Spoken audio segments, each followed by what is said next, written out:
诗篇50篇亚萨的诗，上主全能的上帝对东到西出声，呼召全地，对水无比的錫安，上帝发出光。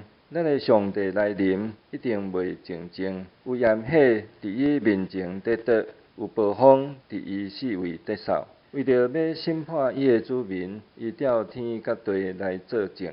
伊讲：着调集我圣的子民来我遮，就是用祭司甲我立约的人。天要显明伊的公义，因为上帝本身是审判者。我的子民啊，着听！我要讲以色列啊，我也要控告你。我是上帝，你的上帝。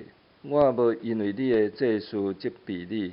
你的烧烤祭时常伫我的面前，我毋免对你的牛条接受公的牛，嘛免对你的羊条接受公的山羊，因为树林内的百兽、正山的精星拢属我，山内的飞鸟我拢捌，旷野的走兽嘛拢属我。我若枵嘛袂甲你讲，因为世界甲万物拢属我。我减会食牛犅的肉，啉山羊犅的血，你着用感谢做祭献予上帝，着对至悬的谢愿。伫患难的日，你着求救我，我要救你，你嘛着尊重我。毋过上帝对歹人讲：你哪有权念我的律例，喙讲起我的约？其实你掩护教师，将我的话歇伫家遮后，你见着贼就甲伊同心，甲行奸淫的人斗阵。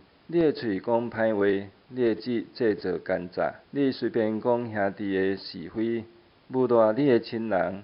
你做这的代志，我恬恬无出声。你煞想讲我甲你共款，毋过我要责备你，将这的代志摆伫你的目睭前。恁这的袂记得上帝的人啊，着想这的事，才免我将恁拆喙，无人通救恁。所有用感谢献祭的人，是伫尊重我。行这路的人，我要予伊得到上帝的拯救。